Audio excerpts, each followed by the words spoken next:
न तो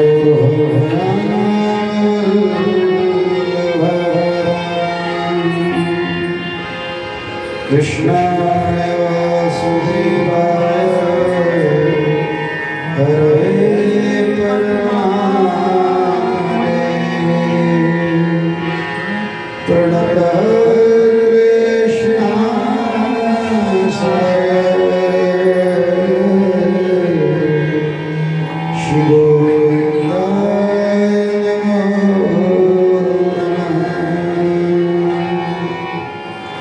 तप्तकाञ्चन गौराङ्गी शिराले वृन्दावनेश्वरी वृषभानुसुते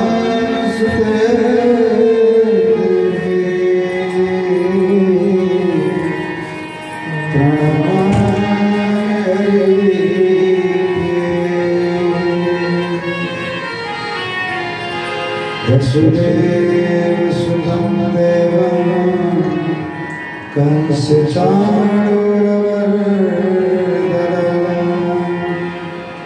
देवकी परमानन्दं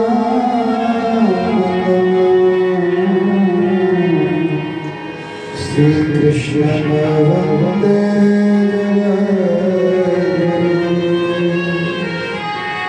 श्रीकृष्णं वन्दे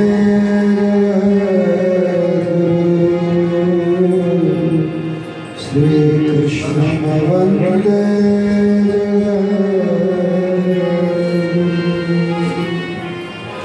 हरे कृष्णा कृष्ण कृष्ण हरे हरे हरे राम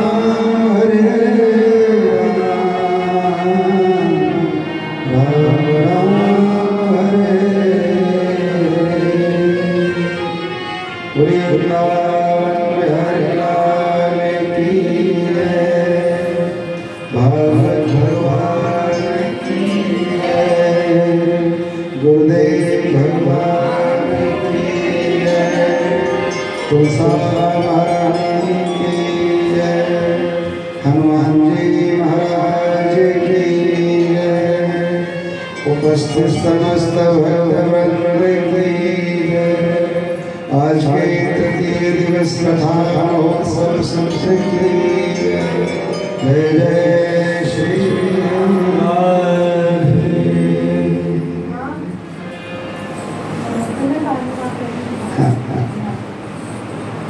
तृतीय दिवसीय कथा में हम लोग प्रवेश करें। उससे पहले थोड़ी देर 5 भगवान का नाम संकीर्तन करेंगे। बैठने का सिस्टम इशारा करना है, अपने आप ही सब घुसते चले जाएंगे, फंसते होते हैं, बीच में डिस्टर्ब होता है। देखते देखते हाँ, अगर वो अगली कल से वो गेट खुल गया तो वहाँ से आज खुला हुआ है। हाँ, हल्का सा इशारा उसको ठीक है। मेरो राधा रमन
मेरो राधा रमण गिरधारी गिरधारी श्याम वनवारी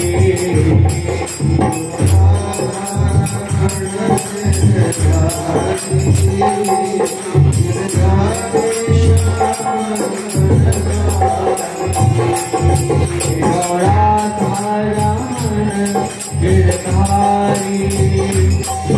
गिरधारी श्याम वनवारी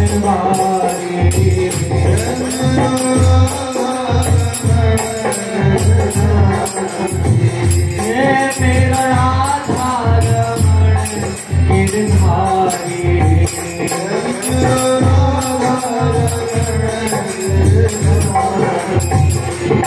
मेरा राधा रमण गिरधारी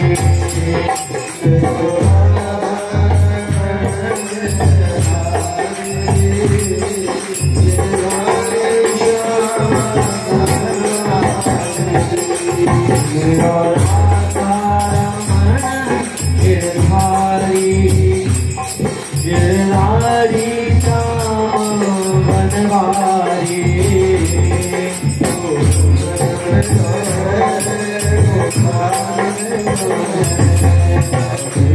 मेरो है गोपाल मेरो है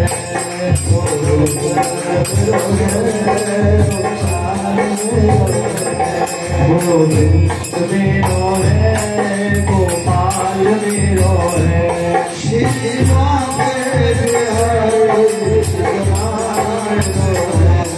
श्रीमा के हरि नंदलाल मेरो है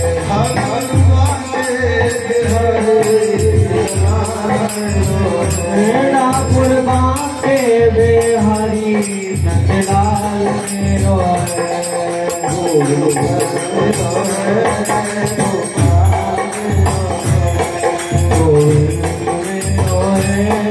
गोपाल मेरो है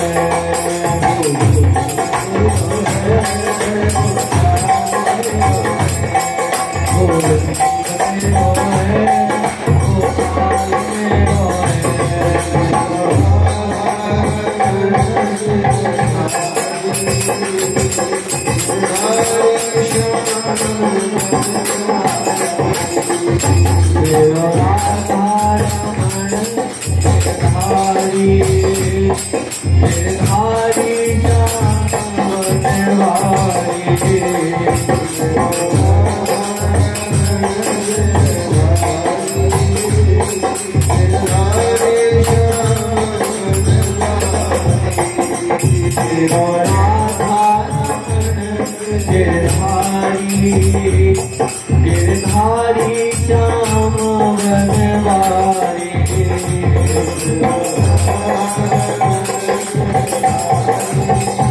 गिरधारी श्याम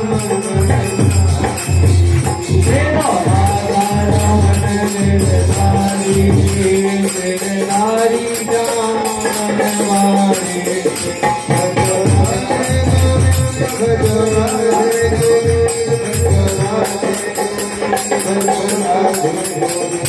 भजो राधे गोविंद भजो राधे गोविंद भजो राधे गोविंद भजो राधे गोविंद भजो राधे गोविंद राधे गोविंद राधे गोविंद राधे गोविंद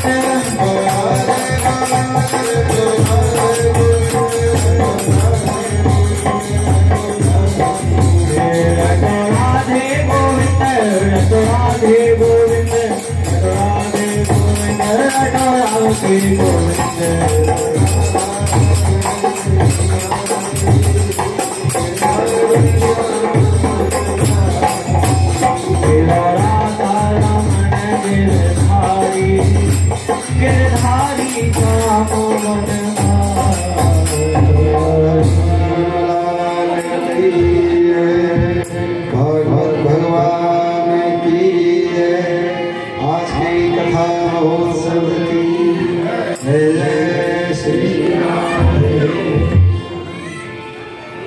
सभी वैष्णव संकल्प लेकर मन में एक अच्छा सा संकल्प लेकर भगवान के चरणों में भागवत जी के समक्ष भाव से बोलो, हे नाथ हम आपके हैं, हे नाथ आप हमारे हो, हे नाथ हम पर अपनी कृपा बनाए रखना,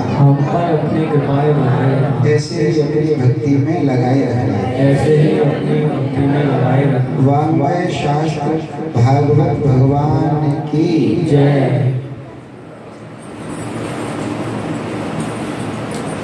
अब तक हम 2 दिन में भागवत का महात्मा, देवर्षि नारद की भक्ति से भेंट, सनकादिक ऋषियों के द्वारा सप्ताह विधि, इस सभी सब कथाओं का श्रवण कर चुके हैं।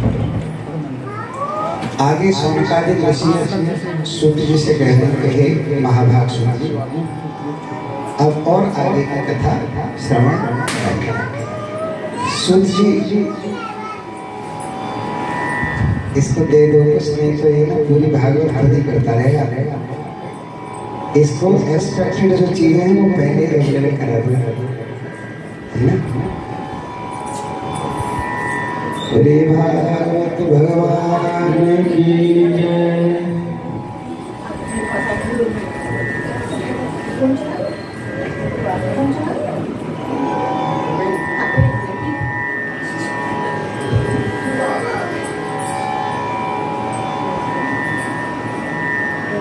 सूत जी सौनकादिक ऋषियों को बताते हैं कि हे ऋषियों, जब कौरव पांडवों का युद्ध पूरा हो गया और अंतिम योद्धा दुर्योधन जब लगभग मरणासन अवस्था में पड़ा था,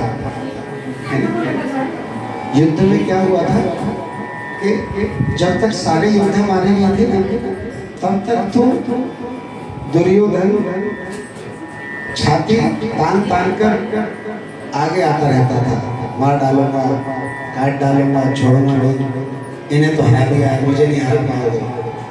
लेकिन जब दुर्योधन का नंबर आया था अंत में, लास्ट में, तो कहते हैं ना प्राणी को मृत्यु का भय हो गया है। उसे तब तक भय नहीं था जब तक दूसरे निखरे थे, तब तक तो वो कहता था कि जिस दिन मेरा नंबर आएगा मैं सबको मार डालूंगा। और जब उसका नंबर आया अंतिम दिवस, तो वो तालाब में युद्ध क्षेत्र से भाग के, युद्ध भूमि से भाग गया अर्जुन दुर्योधन, और एक तालाब में जाके छिप गया। लेकिन भीम पीछे पड़े हुए थे, क्योंकि युद्ध में जैसे अलग अलग प्रतिस्पर्धा थी, तो दुर्योधन और भीम की सबसे अलग प्रतिस्पर्धा थी। लोग थोड़ा बहुत शांत हुए, लेकिन भीम नहीं माने, ढूंढ के मानूंगा है। और भीम सबको लेके, कृष्ण इत्यादि को लेकर उस तालाब के पास पहुंच गए और दुर्योधन को पहले तो युद्ध के लिए ललकारा और दुर्योधन नहीं निकला। फिर उन्होंने चिढ़ाने वाली बात दुर्योधन के लिए कुछ कही, और क्योंकि स्वाभाविक हमने कई बार से बता रहे, आदमी जीवन कैसे जी रहा है स्वभाव के हिसाब से, और दुर्योधन का स्वभाव कैसा था, किसी की नहीं सुनने वाला। उसका एक आदत थी कि वो सुनाता सबको था, सुन नहीं सकता था वो किसी की, है ना। तो जब भीष्म के कटु वचन और तीखे वचन बोले, अरे डर के मारे छिप गया, योद्धा बनता था और तू तो नपुंसक है, तू तो ऐसा है, तो फिर उसे नहीं सुना गया और आ गया और युद्ध प्रारंभ हुआ। उससे पहले दुर्योधन अपनी माता से एक आशीर्वाद ले चुका था। गांधारी ने भी अब तक उसको कोई आशीर्वाद नहीं दिया था। जब गांधारी के 99 पुत्र मर गए, तो माँ का हृदय तो अलग होता है, तो माँ ने सोचा कि अब सारे नियम धर्म लेते हुए मेरा एक ही बचा है, इसे मैं कैसे भी बचा लो। तो गांधारी ने कहा कि बेटा, ये तू रात्रि काल में स्नान करके गंगा जी में मेरे पास निर्वस्त्र आ जाएगा, तो मैं वर्षों की जो शिव की साधना कर रही हूँ, उस पट्टी को खोलूंगी और संपूर्ण तेज तेरे अंदर प्रवेश करा दूंगी, और तू ऐसा हो जाएगा वज्र का कि तुझे जीवन में कभी कोई मार नहीं सकेगा, प्रहार नहीं होगा, तू वज्र का हो जाएगा। दुर्योधन ने बात मानी। गंगा से स्नान करके लौट रहे थे, हमको भगवान श्री कृष्ण की शरण ग्रहण इसलिए करनी चाहिए कि जीवन में जो युक्तियां कभी समझ में नहीं आती हैं वो उन युक्तियों को वो स्वयं उपस्थित होकर हमारे लिए अनुकूल साधन बना देती है। रात्रि की बातें किसी को नहीं पता था कुछ, लेकिन ठाकुर जी प्रकट हो गए और दुर्योधन बोले अरे दुर्योधन नितंग नंगे, तो उसने कहा नहीं कुछ मत बोलो मधुसूदन, तुम जरूर कोई लीला कर रहे हो, तुम कुछ गड़बड़ करोगे। मेरी माँ ने कहा है पहली बार मैं अपनी माँ किसी की बात मानना है ना। दुर्योधन के लिए भी ये बात थी कि सब मर गए, अंतिम जीवन बचाए, कभी किसी की मानी नहीं है ला मान लूं। तो वो कह रहा है कि मैंने जीवन में कभी किसी की नहीं मानी। सुनी आज पहली बार अपनी माँ की आज्ञा का पालन कर रहा हूँ, इसलिए तुम डिस्टर्ब मत करो। तो भगवान कहते हैं कि देखो शास्त्र कहता है वयस्क व्यक्ति के लिए चाहे माँ हो चाहे कोई भी हो, ऋषि हो गुरु हो, पूरा नंगा नहीं जाना चाहिए। मैं कोई मना थोड़ी कर रहा हूँ, थोड़े से केले के पत्तों से ढको चाहो नहीं, तुम्हारी इच्छा है। दुर्योधन ने कहा कि थोड़े से इससे ढकने में क्या बात है, तो दुर्योधन ने केले के पत्ते से थोड़ा हिस्सा रख लिया, माँ के समक्ष गई, माँ ने पट्टी खोली और जब दृष्टि डाली तो सारा दुर्योधन वज्र का हो गया, लेकिन जहाँ केले का वस्त्र रह गया था जंघा के आसपास वो अंग वैसा ही रह गया जैसा था। अब उसी वज्र के शरीर से दुर्योधन तालाब में प्रवेश किए हुए हैं और युद्ध के लिए भीम से युद्ध शुरू हो गया। अब भीम अत्यंत बलशाली हो चुके हैं। क्यों? कि जीवन में व्यक्ति जब जीतता रहता है तो उसमें बल बढ़ता है स्वभाव, और जब व्यक्ति निरंतर हारता रहता है तो अच्छा खासा बल भी कमजोर हो जाता है। ये वाला जगह बनता है कौन मायके, अच्छा खासा व्यक्ति भी बलहीन हो जाता है। तो दुर्योधन के साथ क्या घटना थी, जिस दिन से शुरुआत हुई भीष्म से लेके अंतिम योद्धा कर्ण तक उसके तो सारे हार रहे हैं, है ना, और अर्जुन और भीम के सारे जीत रहे हैं। पूरी भागवत भगवान की। मैं इसी प्रोसेस के लिए तो मना कर रहा था राधा रानी, मैं इसी प्रोसेस के लिए मना कर रहा था। चुपचाप आप बैठा दिया करो, चुपचाप खिसका के जा रहे हैं, मेरी तो जगह कहीं भी प्रवेश कर जाएगा। तो अब जब युद्ध प्रारंभ हुआ तो हर बार भीम इतनी जोर का प्रहार किया करे कि दुर्योधन को जमीन को घुसा दिया करे और दुर्योधन फिर बाहर आ जाएगा, है ना, क्योंकि वो सर पे मारते थे कि जिससे जल्दी फूटेगी।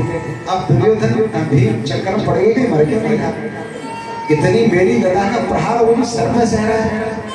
तब भगवान ने इशारा किया भीम भैया, है ना, ऐसे करके सारा चला तो भीम समझ गए। तो एक गदा भीम ने जंघा पर लगा दी और दुर्योधन धराशायी होकर गिर पड़े, लेकिन प्राण नहीं निकले, है ना, प्राणांत वाली स्थिति है, प्राण निकले नहीं है। ये बात जब अश्वत्थामा को पता लगी कि भीम ने दूसरी जगह गदा मारी जहाँ प्रहार की अनुमति नहीं थी, तो बहुत नाराज हुआ और दुर्योधन के पास आया। बोले जब वो अनाचार कर रहे हैं तो फिर अनाचार में कोई बात नहीं है, मैं पांचों पांडवों के साथ भी ऐसा ही कुछ अनाचार करूँगा। क्या बोले तो कुछ मत। और वो रात्रि की प्रतीक्षा करने लगा अश्वत्थामा। जब रात्रि में सब सो जाते थे तो अश्वत्थामा ने देखा सब सो गए पांचों पांडव, तो पांचों पांडवों वाले शिविर में अश्वत्थामा गया और पांचों के सर काट के लाकर दुर्योधन के पास ले आए। लोग पांचों पांडवों के सर ले आए रात्रि में। दुर्योधन ने पांचों के सर पे हाथ फिराया, मरणासन अवस्था में बोला कि ये पांडवों के सर नहीं है। जब उसने देखा मोड़ा उठा के आगे तो बोले अरे ये तो पांडवों के पुत्र हैं, ये तो द्रौपदी के पांचों पुत्र हैं। तब दुर्योधन को भारी कष्ट हुआ। उसमें लीला क्या हुई थी, इत्तेफाक से भगवान ने, ठाकुर जी ऐसे तो काम बनाते हैं, हमें शरण में क्यों रहना है भगवान के, वो सब उपाय करते रहते। उनको पता थी कि आज अश्वत्थामा जरूर कुछ न कुछ प्राप्त करेगा, इसलिए पांडवों से भगवान ने कहा कि तुम यहाँ बहुत दिन से सो रहे हो, आज मेरे पास सो आए, है ना। जब वो वहां से चले गए तो द्रौपदी बोली के बालकों से कि तुम मेरे पास बहुत दिन से नहीं सोए, तुम आज मेरे पास यहाँ से, ठीक है, अपने इसमें। तो पांडवों की जगह पांडवों के पांचों, द्रौपदी के पांचों पुत्रों का सर काट दिया। ये सोचकर उसको भी बहुत ग्लानि हुई और दुर्योधन ने तो बहुत फटकारा कि अब हमारा युद्ध समाप्त हो गया था, मेरा वैर तो पांडवों से था, पांडवों के बालकों से नहीं था, ये तूने बहुत गलत किया। ऐसी बात सुन के अश्वत्थामा को भी बहुत ग्लानि हुई। उधर जब अर्जुन को ये बात पता लगी कि हमारे पांचों पुत्रों का वध अश्वत्थामा ने कर दिया है, तो अर्जुन पीछे पड़ गए, कहाँ है अश्वत्थामा? और अश्वत्थामा भाग रहा है, भागते भागते भागते भागते अश्वत्थामा चारों दिशाओं में गया है। लेकिन जैसे मैंने बताया ना भी आपको, क्योंकि पांडव जीतते जा रहे थे तो उनका बल की वृद्धि और होती जा रही थी। अश्वत्थामा भाग नहीं पाया, अर्जुन ने पकड़ लिया है ना। जब अर्जुन ने पकड़ लिया तो पकड़ते ही अश्वत्थामा ने क्या किया कि अब ये मुझे मार डालेगा। उसने आव ने ताव देखा, ब्रह्मास्त्र का संधान कर दिया। ब्रह्मास्त्र एक ऐसा शस्त्र था, अगर वो चल गया, जो पहले चला ब्रह्मास्त्र चल गया तो फिर वो अमोघ था। अब उस ब्रह्मास्त्र ने क्या लीला की कि सारे तरफ अग्नि ही अग्नि फैला दी और अर्जुन की तरफ वो आने लगा।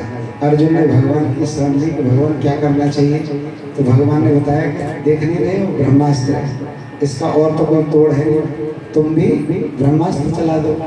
तो अर्जुन से भगवान ने ब्रह्मास्त्र चलाया, दोनों ब्रह्मास्त्र टकराए, लेकिन क्योंकि बड़े शस्त्र थे, जैसे इस समय के एटम बम, परमाणु बम, इसलिए तो मना किया जाता है सब देशों को छोड़ना, नहीं तो सृष्टि में हाहाकार मच जाएगा। ऐसे ही तो सारी सृष्टि में हाहाकार हो गया। व्यास भगवान दौड़े दौड़े कृष्ण के पास आए कि योगेश्वर क्या करा रहे हो? एक तरफ तो सृष्टि को संभाल रहे हो, दूसरी तरफ ये ब्रह्मास्त्र टकरा के ये तो नाश कर देंगे एक दो दिन में पूरी सृष्टि का। न वनस्पति बचेंगे, न पेड़ बचेंगे, न जल बचेंगे, सबको सुखा देंगे। तब भगवान ने अर्जुन को आज्ञा दी। पहले व्यास जी से भगवान ने कहा कि जाने नालायक में छोड़ो, जब पूछो तो व्यास ने आज्ञा दी अश्वत्थामा को कि तूने छोड़ा है? हाँ, मैंने अपने प्राण बचाने के लिए छोड़ा, तो अब मैं आज्ञा देता हूँ इसे वापस कर। अब अश्वत्थामा बोला मेरे गुरुजी वापस करो, नहीं आवे, छोड़ नहीं आवे। कल की कथा में शायद हमने बात बताई कि गुरुवर ने अपने शिष्य को भी दोनों चीजें नहीं सिखाई, लेकर अर्जुन को सिखाई। फिर भगवान ने कहा अर्जुन इस नारायण का समेट करा धरा, तुम ही समेटो, है ना, तुम ही दोनों ब्रह्मास्त्रों को वापस लो। तो अर्जुन ने दोनों ब्रह्मास्त्र वापस दिए। इस प्रकार जब ये देखा अर्जुन ने कि मैं मर जाऊंगा, भगवान के अलावा कोई मेरे पास उपाय है नहीं, भगवान की शरण के अलावा, भगवान की स्तुति अर्जुन ने बहुत सुंदर एक श्लोक में की है। कृष्ण कृष्ण महाबाहो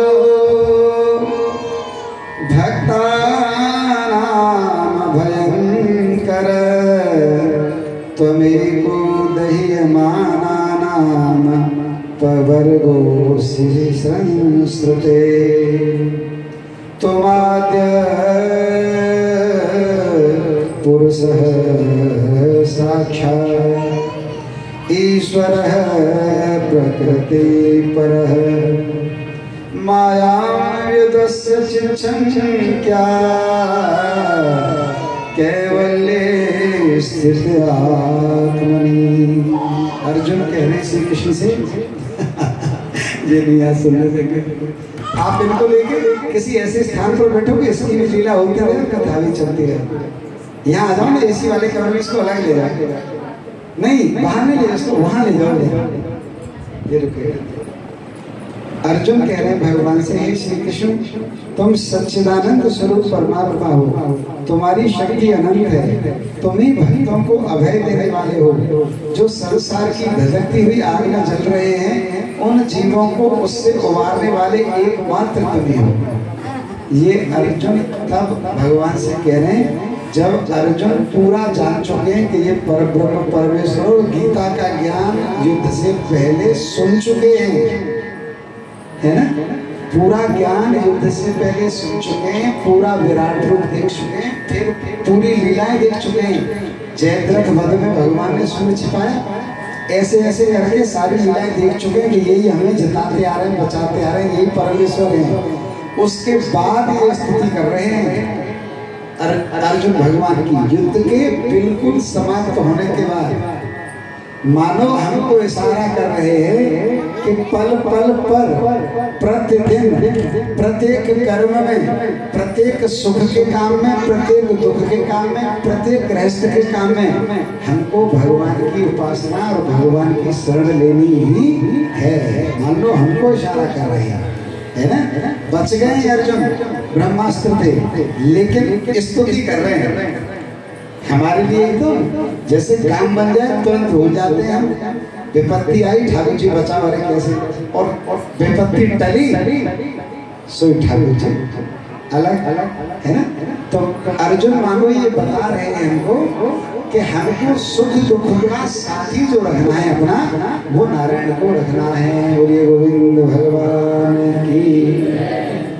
अपनी चित्त शक्ति से बहिरंग एवं त्रिगुणमयी माया को दूर भगाकर अपने अद्वितीय स्वरूप में स्थित हो, वही तुम अपने प्रभाव से माया मोहित जीवों के लिए धर्मादि रूप कल्याण का विधान करते हो। तुम्हारा यह अवतार हे हरि पृथ्वी का भार हरण करने के लिए और तुम्हारे अनन्य प्रेमी जनों के निरंतर स्मरण ध्यान करने के लिए हुआ है। आनंद कंद भगवान की। गीता में तो भगवान ने इतनी बात कही है, विनाशाय च दुष्कृताम और धर्म संस्थापनार्थाय, है ना, परित्राणाय साधनाय। 3 उपाय बताए दुष्टों का नाश करने के लिए, है ना, और साधु गौ ब्राह्मण की रक्षा के लिए प्रकट होगा। यहाँ अर्जुन कह रहे हैं कि अनन्य प्रेमी जनों को प्रेमाश्रय प्रदान करने के लिए भी है ना, है कि नहीं। तो भगवान के अवतार का कोई एक हेतु नहीं है, भगवान के अवतार के विभिन्न हेतु हैं। कहीं वो प्रेम सिखाने की वजह से हुए, कहीं वो विरक्ति सिखाने की वजह से हुए, कहीं वो सेवा शुश्रूषा सिखाने के लिए भी अवतार लिया है। कि राजसूय यज्ञ में सबसे ज्यादा श्रेष्ठ किसको घोषित कर दिया गया? भगवान को। और जब घोषणा हो गई, सिंहासन पर बिठा दिए और उनका पूजन हो गया। पूजन होने के बाद जब दावत हुई, पंगत हुई, तो भगवान पत्थर उठा रहे, है ना, झूठन उठा रहे लोगों की।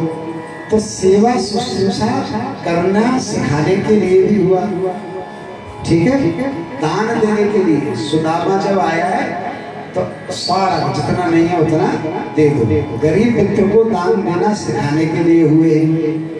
रिश्तेदार कुंती पर इत्यादि, द्रौपदी इत्यादि, पांडव इत्यादि पर जब विपत्ति पड़ती है तो तुरंत प्रकट होकर वहां पर मदद करते हैं। मानो ये सिखा रहे हैं कि कोई गरीब रिश्तेदार पर आपत्ति आ रही है और वो तुम्हें शरण के बाद नहीं बुला रहा है, तुम पे समय हो तो चले जाओ बिना ये देखे कि उसने हमें तो याद ही नहीं किया। ये सिखाने के लिए भी भगवान अवतीर्ण हो रहे हैं। ऐसे भगवानों के अवतारों के विभिन्न कारण हैं। अर्जुन कह रहे हैं कि हे नाथ, आप प्रेमी जनों के प्रेम आस्पद लीला के लिए आपका ये अवतार हुआ है। ऐसी जब उन्होंने स्तुति की तो माता कुंती बहुत प्रसन्न हुई, है ना, कि कुंती ने देखा कि भगवान ने जगह बार बार हमारी रक्षा करते हुए आ रहे हैं, बार बार रक्षा करते हुए आ रहे हैं, तो अब फिर दोबारा से हमारी रक्षा कर दिया। ये देखेकर जब भगवान सारी व्यवस्थाएं सही हो गई तो भगवान ने कहा कि देखो युद्ध खत्म हो गया, है ना, अब मेरा काम खत्म, तुम जीत गए, वो हार गए, दुर्योधन, है ना, मर गया। उसने प्राणांत अपना ऐसे ही सांस छोड़ छोड़कर कर दिया था। जो कृपाचार्य इत्यादि जो शेष बचे थे उनको युधिष्ठिर ने, क्योंकि धर्मात्मा थे, उन्होंने कह दिया था कि अगर लड़ना हो तो बताओ, हम तुम मार दें, और जिनको नहीं लड़ना है तो युद्ध हम खत्म कर रहे हैं। क्योंकि जो मुख्य आदमी जो मूल था लड़ाई झगड़े वाला, जब वही मर गया तो काय का, हम तो चाह ही नहीं रहे थे। तो जो शेष लोग बचे थे वो सारे के सारे पांडवों की शरण में आ गए। उनमें कुछ ऐसे भी थे जो कौरवों की तरफ से लड़ रहे थे, कृपाचार्य इत्यादि, अश्वत्थामा, कृपाचार्य इत्यादि कौरवों की तरफ से लड़ रहे थे, है ना। तो वो लोग भी पांडवों की शरण लेके युधिष्ठिर ने ऐलान कर दिया कि जो मूल लड़ाई का झगड़ालू आदमी था यही मर गया, हम तो कर नहीं रहते, तो अगर चाहो तो युद्ध बढ़े और न चाहो तो आप सब लोग हमारी शरण में आ जाओ। तो सबने पांडवों की शरण ले ली, युद्ध विश्राम हो गया। भगवान ने कहा कि मैं जाऊं, तो बड़ी सुंदर स्तुति सबने की और भगवान अपने रथ पर आरूढ़ होकर उद्धव और सात्यकी को लेकर जैसे ही रथ पर चढ़ के आगे जा ही रहे थे कि आगे से उत्तरा दौड़ते दौड़ते दौड़ते दौड़ते आई कि हे प्रभु, हे भगवान, आप मेरी रक्षा करिए। अब सबने देखा कि ये नया ये कैसे कहाँ से टपक पड़ी, क्या बवाल हुआ। तो भगवान ने देखा क्या हुआ कि जब एक बार ब्रह्मास्त्र शील कर दिया तो अश्वत्थामा रुका नहीं, उसके मन की भड़ास नहीं गई, है ना। जब व्यास ने उसको भगा दिया तो फिर उसने दोबारा से संधान कर दिया, दोबारा से ब्रह्मास्त्र का, और उसका ब्रह्मास्त्र कहा गया उत्तरा के गर्भ में। तो उत्तरा के गर्भ में जब ब्रह्मास्त्र गया तो भगवान ने, है ना, योग में स्थित होकर उसके गर्भ में प्रवेश किया। तो वहां तो उसके गर्भ में भगवान ने रक्षा की। है किसकी रक्षा हो रही है? उत्तरा के गर्भ में कौन है? महाराज परीक्षित की रक्षा हो रही है। ठीक है। जब ये लीलाएं इत्यादि देखी तो ये दुष्ट है तो मान नहीं रहा है, तब भगवान ने उसको पकड़वा लिया और अर्जुन से कहा कि अर्जुन सब पकड़ के उसे ले आए। ठीक। अब भीम बोला कि ब्राह्मण पुत्र तो है पर इसे छोड़ो मत, तो अति कर रहा है, इसे मार मूर के खत्म करो। ठीक। अर्जुन की हिम्मत नहीं हो रही। अर्जुन क्यों नहीं मानना चाह रहे कि अर्जुन अपने, मैंने पूर्व में भी बताई है, जितना प्रेम द्रोणाचार्य अर्जुन को करते थे उतना ही प्रेम अर्जुन द्रोणाचार्य को करता था, और जितना प्रेम भीष्म अर्जुन को करते थे अर्जुन भी भीष्म को उतना ही प्रेम करते थे। आपने जो लव स्टोरी देखी है इधर उधर वाली, ये आजकल या कैसी भी, उनमें ये जो लव स्टोरी है ना, भीष्म की कृष्ण के प्रति, अर्जुन की कृष्ण के प्रति, और भीष्म की अर्जुन के प्रति, अर्जुन की कृष्ण के प्रति, उद्धव की कृष्ण के प्रति, सुदामा की कृष्ण के प्रति, इनके पैरों की धूल में हुई कोई प्रेम कहानी, ऐसा प्रेम है ना। अर्जुन कह रहे हैं कि मैं आपकी आज्ञा का पालन कर तो लूंगा पर मेरे हाथ चलेंगे नहीं इन पर, मैं इनका वध नहीं कर पाऊंगा, ये मेरे इतने प्यारे गुरु के पुत्र हैं, मेरे को नहीं मार पाऊंगा। भीम बोले तू कोई बात नहीं, जा काम है हम करते है ना, हम जो अभी खोपड़ी पकड़ता है और अभी जाए, है ना। भगवान बोले कि जिसका ये सचमुच में दोषी है उसके पास ले चले। ये किसका दोषी है? कि पुत्रों पर यह सबसे पहला अधिकार माता का है, तो द्रौपदी के पास ले चलते। अश्वत्थामा को द्रौपदी के पास ले गए और द्रौपदी से पूछा कि क्या करना चाहिए। तो जैसे ही अश्वत्थामा को द्रौपदी ने देखा, द्रौपदी खड़ी हो गई और अश्वत्थामा को प्रणाम किया कि हे ब्राह्मण श्रेष्ठ, मैं आपको प्रणाम करती हूँ। जबकि अश्वत्थामा कैसे थे? रस्सियों से बंधे हुए, और जैसे पुलिस ले आती है ना चोर को पकड़ के, ऐसे अर्जुन और भीम ने पकड़ रखे थे। फिर भी ये दया देखने के उन्होंने प्रणाम किया और उनको बोला कि गुरुपुत्र की ये क्या दशा कर रही है आपने, आप इनको छोड़िए। फिर उन्होंने सारी लीला बताई कि ऐसे ऐसे इन्होंने तुम्हारे पुत्रों का वध किया, तो हम इनको कौन सा दंड दें? तो उन्होंने कहा कि ये तुम्हारे गुरु के पुत्र हैं, यदि तुम इन्हें मृत्यु दंड देना चाहते हो तो आप मेरी दशा देख रहे हो, मेरे पुत्रों में क्या दशा हो रही है मेरी, है? मैं खड़ी भी नहीं हो पा रही हूँ, अश्रु से ये महल भर गया है, जमीन भर गई है। तुम्हारी गुरु माता इन्हीं के सहारे जी रही थी, गुरुदेव तो रहे नहीं, उनकी क्या स्थिति होगी? आर्यपुत्र आप लोग बस ये सोचो, इसलिए आप इनका वध मत करो। अब समस्या ये खड़ी होती है सब पांडवों में कि यदि इनको ऐसे ही छोड़ दिया जाएगा आताताई को इसको, तो ये तो बहुत ताकतवर तो यही, ये तो समस्या खड़ी करेगा आगे के लिए। तो भगवान कृष्ण से पूछते हैं अर्जुन कि हे नाथ, सभी समस्याओं को आज तक आप ही निवारित करते आए हो और हमें क्या करना चाहिए? तो अर्जुन भगवान कभी सीधी बात पहले भी नहीं कहते थे, चाहे गोपी हो, चाहे ग्वाल हो, चाहे सखा हो, चाहे राजनीतिज्ञ हो, भगवान दो ही बात कहते थे हमेशा, है ना। भगवान दो तो एक ही बात कहते थे, जैसे अलग अलग लोग अलग अलग तरह से पढ़ते थे। भक्त भक्त की तरह से पढ़ते थे, दुष्ट दुष्ट की तरह से पढ़ते थे। भगवान हमेशा दुधारी बात कहते थे। तो अंत में भी भगवान ने यही बात कह दी कि अर्जुन देखो, कोई आताताई यदि हो, किसी का हत्यारा हो, उसको कभी छोड़ना नहीं चाहिए, क्योंकि वो रहेगा तो संसार में ये सब करता रहेगा और संसार का विनाश होगा।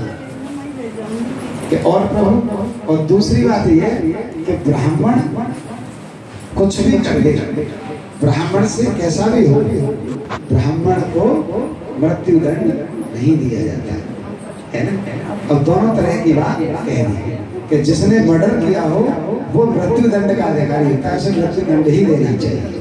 तो अर्जुन क्योंकि भगवान से नीति समझ चुके थे, भगवान के साथ रहते थे, तो उनके दिमाग में ये बात आई कि हे नारायण, ब्राह्मण को शरीर से न मारकर यदि उसको पुरुषार्थहीन कर दिया जाए या उसकी शिखा नोच दी जाए, ब्राह्मण का तेज होता, या तिलक पर अपमानित कर दिया जाए, ऐसा कुछ कर दिया जाए तो ब्राह्मण मृत्यु जैसा ही है।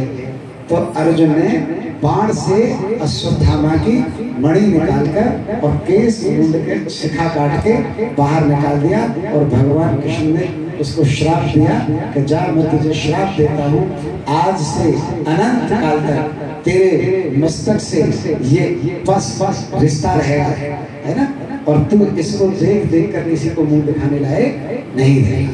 उनके शरीर से अंत नहीं किया, लेकिन इतना भयंकर दंड दे दिया। उसी दंड को लेकर अश्वत्थामा आज कल भी कहीं कहीं देखे गए हैं। वैज्ञानिक ऐसा मानते हैं कि हमने जो छवि देखी है विराट पुरुष की, उसके ललाट से जिस सब बह रहा था, भयंकर रूप था इस तरह का, अश्वत्थामा अभी भी कहीं कहीं छिपे छिपे रहते, क्योंकि वरदान श्राप क्या दिया था, पृथ्वी पर ही रहिए, पृथ्वी पर ही घूमना है, तो कहीं कहीं ऐसी बात आती है। बोलिए गोविंद भगवान की, भागवत भगवान की। ये सब होने के बाद कुंती मैया ने भगवान को बहुत प्रेम दिखाया है। पाहि पाहि महायोगिन देव देव जगत्पते, नान्यं पद भयं पश्ये यत् मृत्यो परस्परम्, अभिद्रवती महामंशं सरस्तायसो विभुः, कामं दहतु मां नाथ गर्भो निपात्यताम्। ये स्तुति की है उत्तराने भगवान, है ना, हे भगवान आप मुझे बचाइए। इस स्तुति के बदले भगवान ने उत्तरा के गर्भ से राजा परीक्षित की रक्षा की है। इसमें जब भगवान ये सब करके एकांत में हो गए, ये सब निकल गए, तो भगवान ने फिर जाने के लिए कहा कि मैं अब चला जाऊं। तब कुंती माँ ने अपना वात्सल्य भगवान को दिखाया है।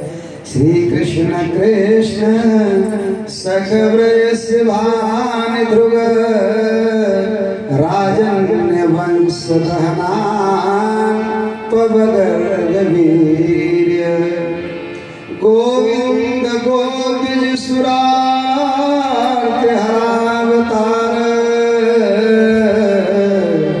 योगेश्वराखिल गुरु भगवन् नमस्ते।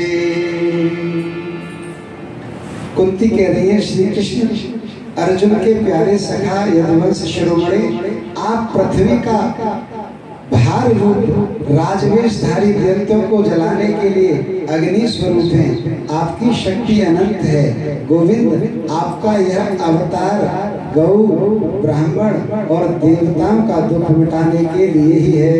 योगेश्वर आप चराचर हैं और इस जगत के गुरु हैं, गुरुओं के गुरु हैं। मैं आपको नमस्कार करती हूँ। बोलिए गोविंद भगवान की जय। सूत जी कह रहे हैं, प्रथेत्यं कलपदे परिणुताखिलोदय,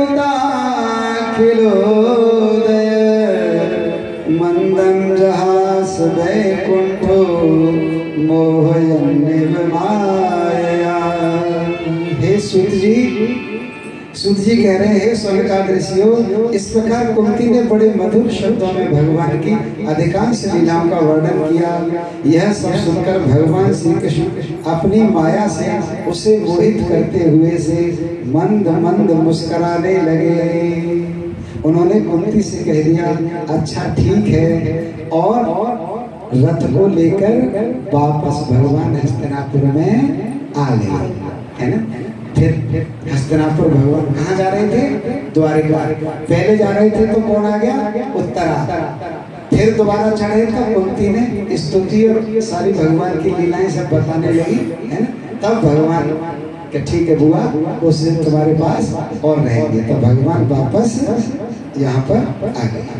तेरी मंद मंद मुस्कानिया पे, तेरी मंद मंद मुस्कानिया पे बलिहार सांवरे, बलिहार सांवरे, बलिहार सांवरे, बलिहार सांवरे।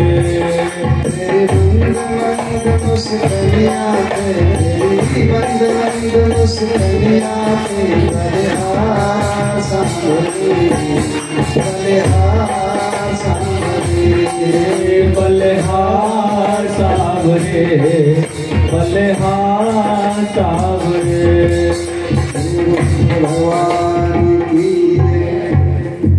इसके बाद जब पांडव वहाँ रहने लगे, यद्यपि भगवान उनके साथ रह रहे हैं, फिर भी क्योंकि पांडव हृदय से बहुत अच्छे थे, इसलिए वो बार बार इस बात को याद करते हैं कि ये वही महल है जिसमें कभी भीष्म होते थे, है ना। कभी दुर्योधन हमसे नाराज होकर उल्टी सीधी बातें सुनाता था, कभी यहाँ पर विदुर चाचा रहते थे, कभी गुरु द्रोण हमको कोई उपदेश करते थे। अब उनको नहीं देख रहे हो तो मिस कर रहे हैं, उनको याद कर रहे हैं और ग्लानि अनुभव कर रहे हैं कि हमने क्या कर अपने लाल के लिए, है ना, हमने ये क्या कर रहा है। उनका चित्त नहीं लगा है। यह जब भगवान ने देखा कि मेरे समझाने पे भी ये नहीं समझ रहे हैं, तो अभी भी युद्ध विश्राम हो गया है, भगवान ने राजकाट संभलवा दिया है, लेकिन हस्तिनापुर सब आ गए, सब कुछ होने लगा है। लेकिन कुरुक्षेत्र में भीष्म अभी भी अपनी मृत्यु की प्रतीक्षा शरशैया पर कर रहे हैं। वो अभी भी वही है, क्योंकि उनका संकल्प था कि पहली प्रतिज्ञा मेरी है कि जब मुझे ये लगेगा कि मेरे द्वारा रक्षित ये सब सही है, एक तो तब प्राण छोड़ूंगा, और दूसरा उत्तरायण में प्राण छोड़ूंगा, और तीसरा वो क्या सन्मुख हरि खड़ा हो और मुरली का स्वर भरा हो और ब्रज की वो धरा हो, जब प्राण तन से निकले, इतना तो करना स्वामी,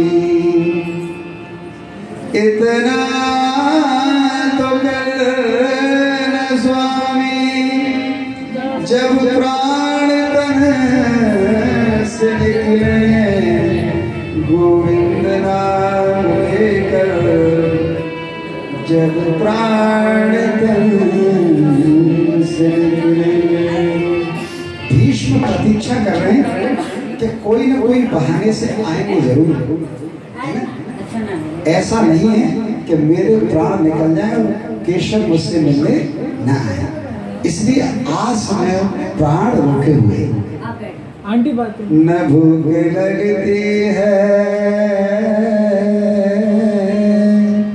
न प्यास लगती है, जिंदगी तब उदास लगती है,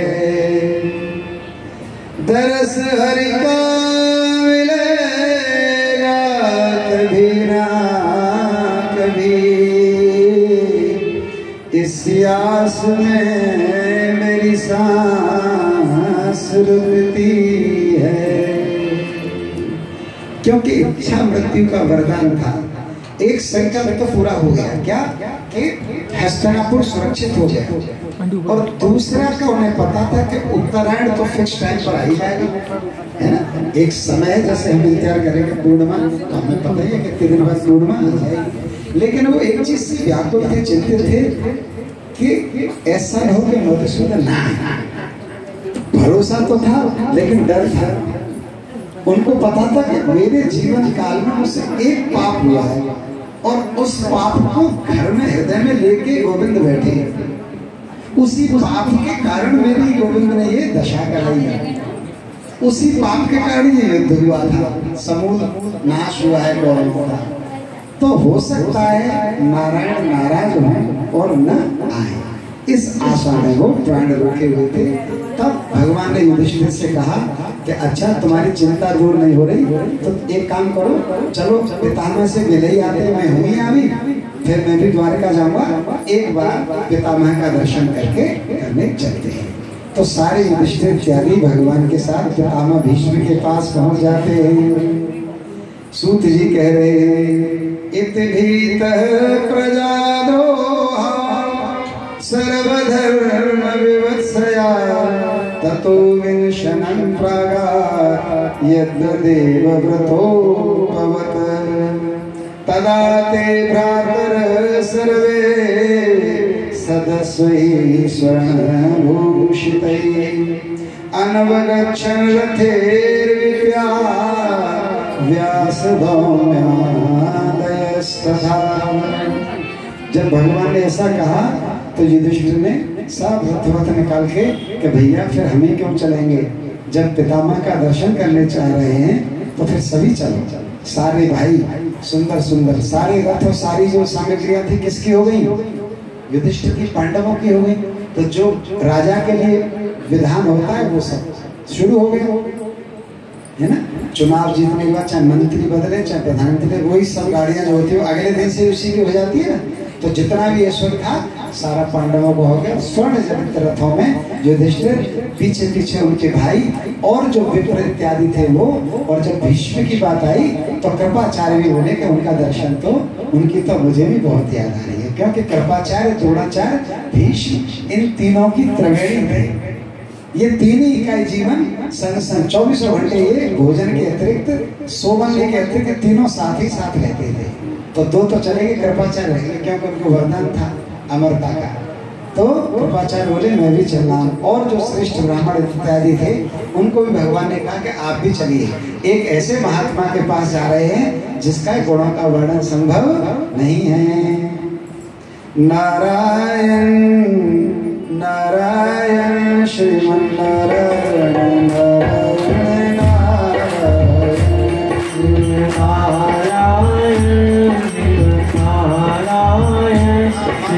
नारायण नारायण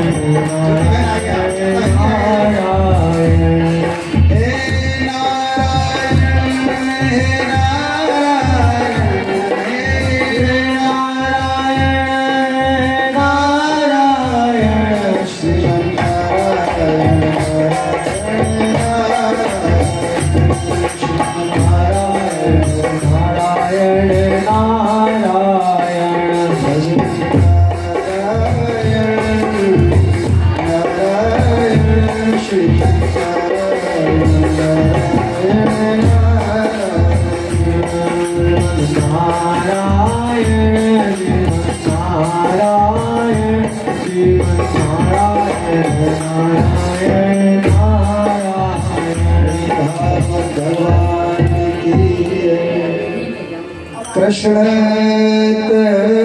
प्रभावज्ञ आसीनं जगदीश्वरं हृदयस्थं पूजयामास माययोपातवेग्रहम्।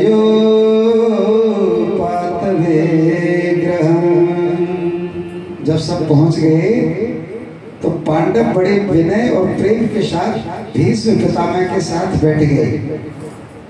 चारों तरफ से पितामह को घेर लिया, और जैसे ही पांचों पांडवों को भीष्म ने देखा उन्हें देखकर भीष्म पितामह की आंखें प्रेम के आंसुओं से भर गई, है ना। देखो वो तो भीष्म पितामह थे, पांडव ऐसे श्रेष्ठ जीव थे, यदि किंचित मात्र भी कोई ठीक ठाक आदमी होगा और पांडवों को देख के हर्षित नहीं होगा, आह्लादित नहीं होगा, उसके अश्रुपात नहीं होगा, तो समझो उसके अंदर ये है ही नहीं।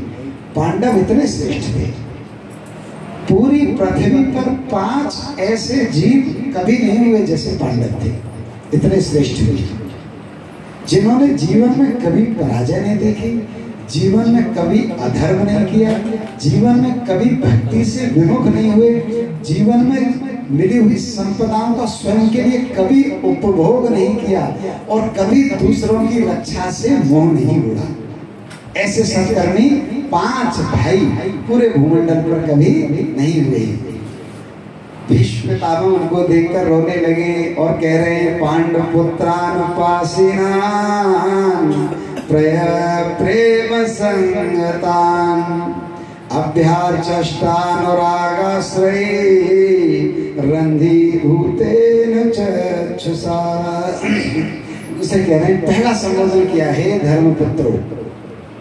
पांडवों के लिए संबोधन बदल गया पितामह का कि हे धर्मपुत्रों, हाय हाय, यह बड़े कष्ट और अन्याय की बात है कि तुम लोगों को ब्राह्मण धर्म और भगवान के आश्रित रहने पर भी इतने कष्टों के साथ जीना पड़ा, जिसको जो तुम्हें नहीं मिलना चाहिए था, है ना।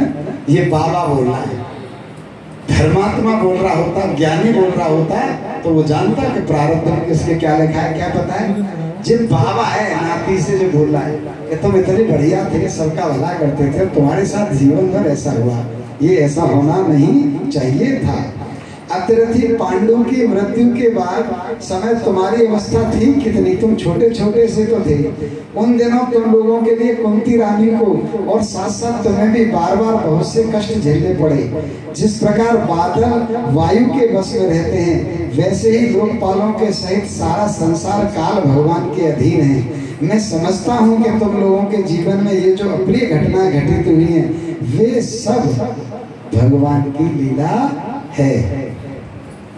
नहीं तो जहाँ साक्षात धर्मराज धर्मपुत्र राजा युधिष्ठिर हो, गदाधारी भीम हो, धनुर्धारी अर्जुन रक्षा का काम कर रहा हो, जिस पर गांडीव धनुष हो और जिसके सारथी, जिसके संग रहने वाले सुहृद स्वयं श्री कृष्ण हो, है ना, वहां भला विपत्ति कैसे आ सकती है।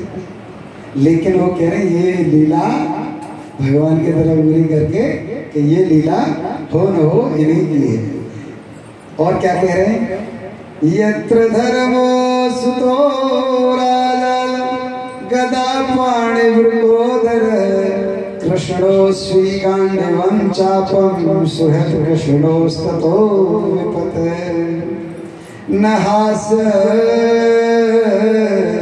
करे चेद्राजन पुमान वेद विधेसितम यद्जिज्ञासया युक्ता मुह्यन्ति कवयो अपि। भगवान की तरफ आंख देखकर भीष्म कह रहे हैं, क्योंकि हाथ पैर ज्यादा चल नहीं रहे, काय में गढ़े हुए है ना, बाणों में गढ़े हुए हैं, तो जो हाथ जहाँ फंसा है वहीं फंसा है, गर्दन जैसे फंसी हुई है, तो किसी की तरफ मुंह कहते नहीं कर पाते, आंख ही कर लेते हैं ऐसे। तो भगवान की तरफ देख के बोल रहे हैं कि ये काल रूप श्री कृष्ण, भगवान के लिए भी संबोधन बदल दिया, क्योंकि भगवान यहाँ काल रूप वाली लीला कर रहे हैं, है ना। अब तक तो प्रेम कर रहे थे, अब कह रहे हैं ये काल रूप श्री कृष्ण कब क्या करना चाहते हैं, इस बात को कभी कोई नहीं जान पाता है। बड़े बड़े ज्ञानी भी इसे जानने की इच्छा करते तो हैं, पर मोहित से रहते हुए इसको वो कभी जान नहीं पाते हैं। युधिष्ठिर, संसार की ये सब घटनाएं ईश्वर इच्छा के अधीन हैं, उसी का अनुसरण करके तुम इस अनाथ प्रजा का पालन करो। अब कह रहे हैं कि जो हो गया सो हो गया, अब ये जो प्रजा अनाथ थी इसको तुम सनाथ करो। अनाथ माने तो जिसके जीवन के ऊपर, जिसका रक्षक या जिसका पालक या जिसकी देखरेख करने वाला यदि विधर्मी है तो उसको अनाथ जाना चाहिए। महात्मा भीष्म ये कहना चाह रहे हैं कि लोगों को रोटी पानी तो पहले भी मिल रही थी कौरवों के राज में भी, लेकिन धर्म से च्युत थे, है ना। और क्रूरता भरा शासन था दुर्योधन का, इसलिए वो अनाथ जैसे थे। और उस अनाथ प्रजा को अब तुम मिल गए हो तो उनको तुम सनाथ कर दो। अब भगवान के लिए कह रहे हैं, एष वै भगवान साक्षात् दायो नारायण पुमान् मोहयन् मायया लोकम् गूढशरति विष्णुः। हे युधिष्ठिर, ये श्री कृष्ण साक्षात भगवान हैं। देखो सबको पता है, उनको भी पता है, युधिष्ठिर को पता ही है, अर्जुन को पता ही, एक बार नहीं 100 बार पता है, फिर कह रहे हैं भगवान है। वो बात भी हमारे लिए है ना कि एक बार हम ये कहते हैं, एक बार कृपा करने के बाद कहते हैं अरे कृपा सिंधु तुम्हारी बड़ी कृपा है। इसका मतलब ये नहीं कि कल को नहीं कहनी है, कल को फिर इसी नाम से याद करना है कि हे दीनबंधु, हे कृपा सिंधु, आपकी बड़ी कृपा है जो आज का भी जीवन मिला है। और कुछ जो मिला है वो तो अलग की बात है भाई, जो कुछ और मिला हुआ है उसे छोड़ो, वो शायद तुम्हें लगेगा पता नहीं मैं ये कृपा है कि नहीं कृपा, लेकिन आज की सांस मिली हुई है, कथा श्रवण कर रहे हो, जिंदे बैठे हो, ये तो कृपा ही है। तो वो मानो कहना चाह रहे हैं कि रोज भगवान को याद करके मानो कि भगवान है, श्री कृष्ण साक्षात भगवान है, ये सबके आदि कारण और परम पुरुष नारायण है। अपनी माया से लोगों को मोहित करते हुए ये यदुवंशियों में छिपकर लीला कर रहे हैं, है ना। वो बात भी बता रहे हैं कहीं मैं सीधी भगवानी भगवान भगवानी भगवान कहता रहूं तो ये भूल ही न जाएंगे तो सखाएं, तो बोले तुम्हारे सखा होने की, भाई होने की लीला कर रहे हैं, यदुवंश में जन्मे के यदुवंशी है, लेकिन ये साक्षात नारायण हैं। अस्यानुभावं भगवान वेद गुह्यतमं शिवः देवर्षि नारदः साक्षात् भगवान कपिलो नृपः। इनका प्रभाव अत्यंत गूढ़ और रहस्यमय है युधिष्ठिर। ये भीष्म कह रहे हैं, है ना, ऐसा आदमी कह रहा है जिसका जीवन पल दो पल का है ना। वो तो भीष्म थे, मरते समय तो हमारे जैसे मूर्ख भी झूठ नहीं बोलेंगे। हमें पता लग गया ना कि अंतिम सांस है और तुमसे कोई बात पूछी जाए तो तुम भी ये कोशिश करो कि जा रहा हूं तो ये बात तो सच ही बोल जाऊं। तो मरते समय भीष्म बता रहे हैं इनका प्रभाव अत्यंत गूढ़ और रहस्यमय युधिष्ठिर। उन्हें भगवान शंकर, देवर्षि नारद और स्वयं भगवान कपिल ही जानते हैं। अच्छा, ये क्यों जानते हैं? ये इसलिए जानते हैं जिन जानो तिन देव जनाई, क्योंकि जब उनमें आप रहोगे तो आप जान जाओगे, हम भी जान जाएंगे, है ना। और क्षणिक हम रोज जानते हैं, जब हमारी 17 फूट जाती हैं और कोई काम नहीं आता और फिर जब हमारा काम सिद्ध और सरल हो जाता है, उस क्षण अनायास हमारे मुंह से बात निकलती है बस ठाकुर जी ने कृपा कर दी, नहीं तो कोई आसरा था नहीं। यानी उस समय हम भी जान जाते हैं कि भगवान कृपा सिंधु नारायण दीनबंधु हैं, उस समय हम भी जान जाते हैं। तो वो कह रहे हैं इनको ये लोग जानते हैं जिन्हें तुम अपना मेरा भाई, प्रिय मित्र और सबसे बड़ा हेतु मानते हो, तथा जिन्हें तुमसे प्रेमवश अपना मंत्री, दूत और सारथी तक बनाने में संकोच नहीं किया है, वे स्वयं परमात्मा हैं, है ना। ताना से मार रहे हैं, ताना दे रहे हैं कि तुमने पता है क्या बना दिया है। चाहे जब तो तुम कह देते हो इनसे करे भैया 1000 रोटी हम दे, क्योंकि साथ साथ खाना खाते थे, और तुमने ऐसी उपाधि की, क्या बना दिया, इनको एक मात्र ड्राइवर बना के छोड़ दिया। पांडव से कह रहे हैं कि ये साक्षात नारायण है जिनको तुमने ड्राइवर बना लिया, जिनको तुमने सारथी बना लिया, वो साक्षात नारायण हैं। वे स्वयं परमात्मा है और तुमने उनको अपना सारथी बनाने में भी संकोच नहीं किया है। इन सर्वात्मा, समदर्शी, अद्वितीय, अहंकार रहित भगवान कौन है? सर्वात्मा, यानी हम सबकी जो आत्मा है, जिसका आश्रय है, उनका नाम है सर्वात्मा। दूसरे क्या है? समदर्शी। भगवान समदर्शी मतलब हमको भगवान सबको अपना पुत्र मानते हैं, इसलिए उस रूप में भगवान समदर्शी है ना। हम सब भगवान की संतान है, इसलिए उनकी दृष्टि में हम सब संतान है, इसलिए भगवान समदर्शी हैं। आगे अद्वितीय हैं, ऐसा दूसरा कोई है नहीं, कोई और भगवान कृष्ण के अतिरिक्त नहीं है। और अहंकार रहित, भगवान कुछ भी करें अहंकार उनको नहीं आता, क्योंकि न मे कर्माण लिप्यन्ति न मे कर्म फलस्वः। तो जब भगवान को फल का दोष नहीं लगता तो भगवान अहंकार रहित हैं और निष्पाप हैं। वे परमात्मा इन ऊंचे नीचे कार्यों के कारण कभी किसी प्रकार की विषमता जिनमें नहीं होती है। हे युधिष्ठिर, इस प्रकार सर्वत्र सम होने पर भी देखो तो सही, वे अपने अनन्य प्रेमी भक्तों पर कितनी कृपा करते हैं। यही कारण है कि ऐसे समय में जबकि मैं अपने प्राणों का त्याग करने जा रहा हूँ, इन भगवान श्री कृष्ण ने मुझे साक्षात दर्शन दे दिया है। और ये दीनबंधु भगवान की जय। भक्त्या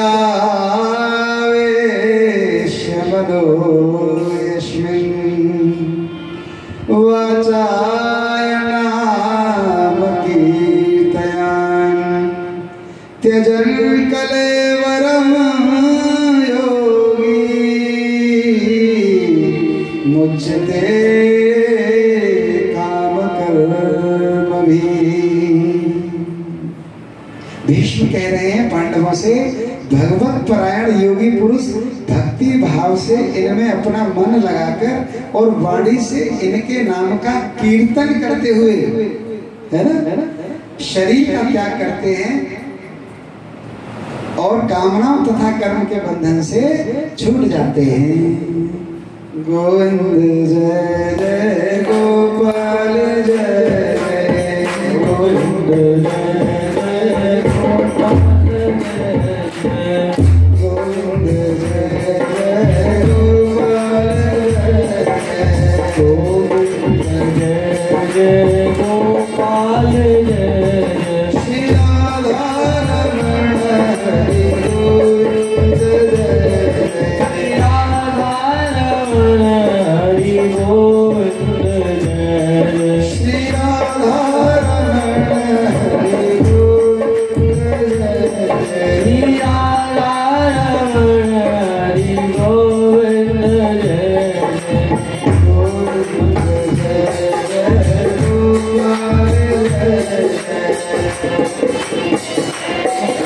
जय जय गोपाल जय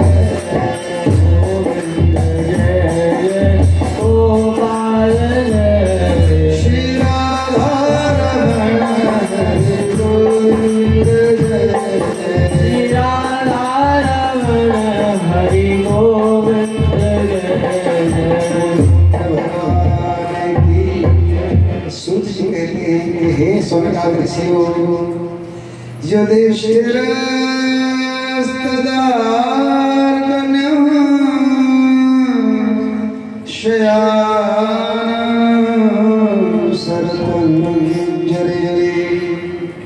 अप्रक्षज विधान धर्मा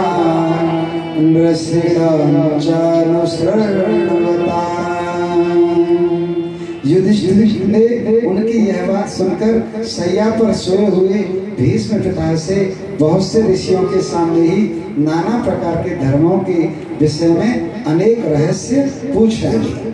भगवान उनको ये कहकर ही ले गए थे कि एक तो तुम बहुत दुखी हो, उनसे मिलाओगे, दूसरा तुम्हें दोबारा से राजकाज करना है, एक राजा को किस प्रकार राज करना चाहिए, ये वाली शिक्षा भी भीष्म पितामह से लेने चलो। तो कृष्ण ने इशारा कर दिया युधिष्ठिर को, कुछ पूछ लो। तो युधिष्ठिर ने नीति से संबंधित, परिवार से संबंधित, गृहस्थ से संबंधित बहुत सारे प्रश्न भीष्म पितामह से किए हैं। भीष्म पितामह ने सबका उत्तर उनको दिया है। सौनक जी युधिष्ठिर जी ने उनके मृत शरीर की फिर उन्होंने कृष्ण से कहा कि हे कृष्ण मेरे सामने आ जाओ, है ना, और मेरी एक कन्या है उसका वर्ण करो। तो भगवान बोले कि अच्छा बुढ़ापे में कन्या का तेरे करे, है ना। तो भीष्म ने आगे बताया कि हे नारायण, ये जो मेरी मति है ये अभी इन्हीं कुलीन लोगों में अभी फंसी हुई है थोड़ी सी। जैसे क्या देख रहे थे वो कि ये युधिष्ठिर है, ये कौरव है, तुमने अच्छा किया, तुमने बुरा किया, ऐसा करना चाहिए राजा को, ऐसा नहीं करना चाहिए, इस चीज में मति फंसी हुई थी। इसलिए वो कहना चाह रहे हैं कि अभी ये कुंवारी है, यदि इसका विवाह आपसे हो गया होता तो इस तरह की बातें नहीं करती कि नीति सिखा रही है, ये सिखा रही है, अच्छो जो खराब सिखा, अभी जो कर रही है ना खराब है, तो इसका वर्ण आप कर लो। यदि एक बार आपसे इसका वर्ण हो जाएगा तो ये सब मामला, ये जो बोलचाल, ये बुद्धि निकल रही है, जो ज्ञान निकल रहा है, ये सब खत्म हो जाएगा। भाई भगवान के सामने जाकर या भगवान की शरण में जाकर सबसे पहली काम ये करना चाहिए कि या साधु के सामने जाकर, गुरु के सामने जाकर, मंदिर में जाकर, भागवत के सामने जाकर कि हम जो कुछ जानते हैं पहले वह खत्म करो, तभी तो कुछ भीतर आवे हो। नहीं तो पहले तो ही भरो रहे हो कि हमें सब सरे, तो वो जगह ही ना रही तो कहाँ से कुछ चीज प्रवेश करेगी। तो वो कहना चाह रहे हैं, मान लो कि अब जो कुछ मैंने ये सब बताया है तो ऐसा मत करना कि वो ज्ञानी ध्यानी मान के जो छोड़ जाओ, है ना।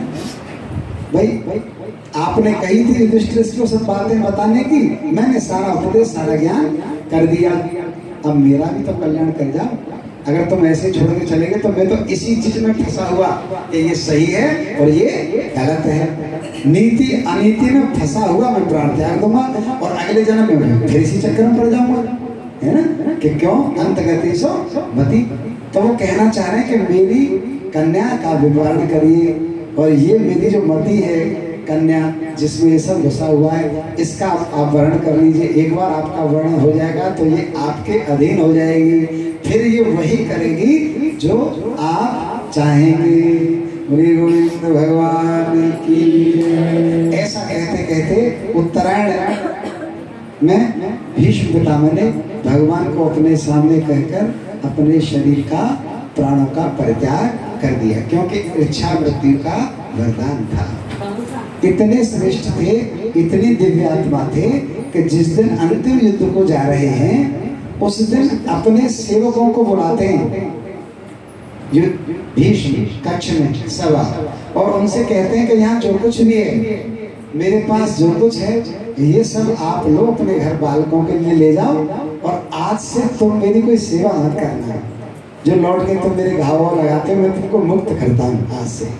तो जो सेवक थे उन्होंने किसी चीज को हाथ नहीं लगाया, चरण पकड़ लिए भीष्म के सभी सेवकों ने कि अपनी सेवा से मुक्त मत करिए। इस जीवन में कृष्ण की सेवा तो हमको नहीं मिली, लेकिन आप भी कृष्ण से कम नहीं हो, आपकी भी सेवा मिल रही है हमको, हमें इससे मुक्त न करो। लेकिन भीष्म ने कहा कि बालकों मैं तुम्हारे प्रेम का ऋणी हूँ, लेकिन लीला ये है भैया, तुम्हें बताऊंगा तो तुम घबरा जाओगे क्या कि आज मैं युद्ध में जाऊंगा तो सही, लेकिन केशव लीला रच रहे, आज मैं लौट के यहाँ नहीं आऊंगा।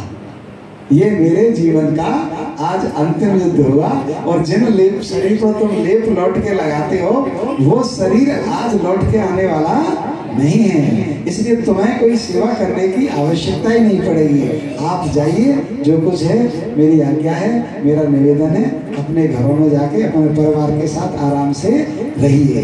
यदि मुझे लगता, मुझे पता होता कि मैं आज हार जीत के जैसे ही लौटूंगा तो मैं तुम्हें रखता, लेकिन मुझे पता है कि केशव ने रात लीला की है, इसलिए आज मैं लौट के आने वाला नहीं हूँ, तुम अपने घर जाओ। इतना प्रेम करते थे, ऐसे प्रेमी थे। अर्जुन पांडव जब वन यात्रा से आ रहे हैं अज्ञातवास काटकर, तो सारे पांडव घुसते जा रहे हैं, और जब पांडव घुस रहे हैं तो अर्जुन प्रणाम करके जब प्रवेश कर रहे हैं अंदर तो हाथ पकड़ लिया भीष्म ने अर्जुन का कि पार्थ मैं नहीं दिख रहा हूं क्या? अर्जुन कह रहा है ताश्री दिखता रहे हो, लेकिन आप मुझे नहीं देख रहे हो, देखना मैं धूल धक्कड़ में हो रहा हूँ और आप श्वेत आत्मा, श्वेत वस्त्र आपके हैं, मैं कैसे आपकी तरफ देखूं? बोले कि मेरी छाती से नहीं लगोगे, मेरे से चिपकोगे नहीं, मुझे इम्प्रेस नहीं करोगे। तो अर्जुन कहता है कि बाबा आप इतने महलों में रहते हो, श्वेत तुम्हारे एक दाग नहीं है कपड़ों पर, और मैं ऊपर से नीचे तक कीचड़ इस समय लदा हुआ, मैंने तुम्हारी जेठ भली तो सब दाग लग जाएगा। और भीष्म कहते हैं कि अर्जुन जीवन में वो धन्य प्राणी होंगे जिनके गले तुम लगोगे, इसलिए मैं बड़ा भागी हूँ कि तेरे जैसा गिरा नाती है, आ तू मेरे गले लग जा। ऐसे जेठ भर लेते हैं अर्जुन की, इतना प्रेम करते हैं सबको।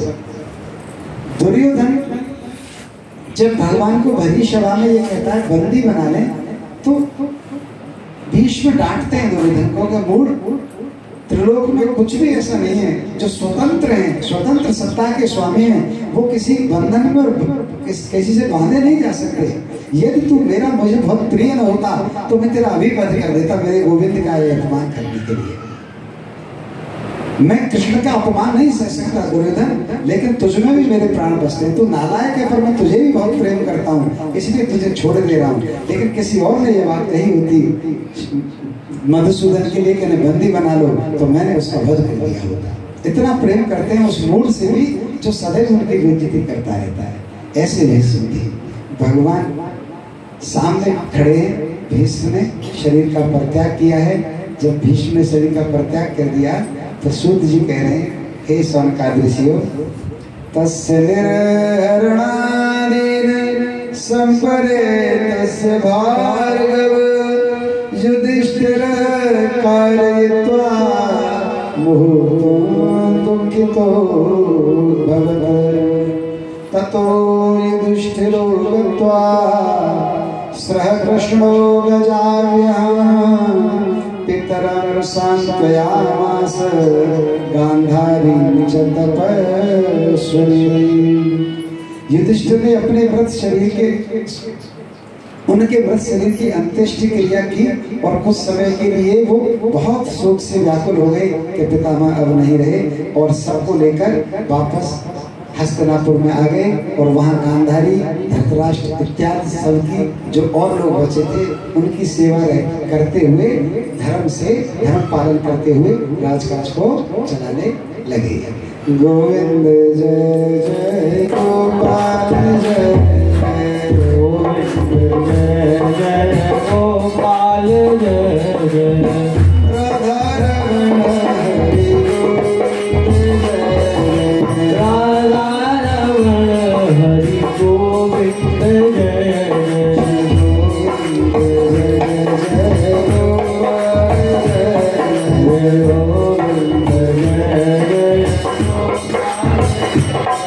श्री राधा रमण हरि गोविंद जय श्री राधा रमण हरि गोविंद जय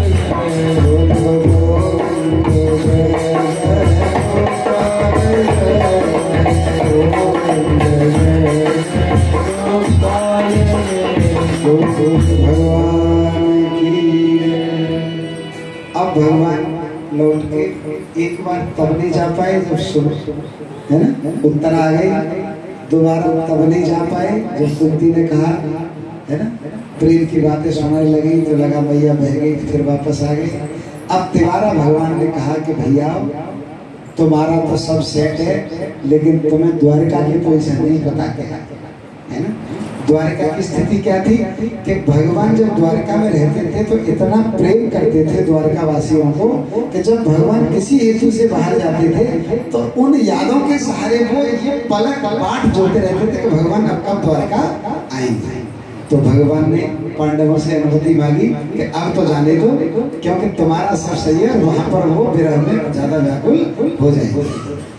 मृदंगश्च भैर्यश्च वीणा प्रणवगो मुखा धुंधुर्यानक घंटाद्या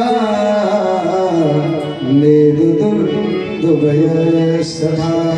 जब भगवान जाने लगे तो पूरे हस्तिनापुर में पता लग गई कि कृष्ण द्वारका जा रहे हैं। तो सब नगरवासी अपने अपने घर के बाहर निकल आए और छतों पर चढ़ गए भगवान का दर्शन करने के लिए।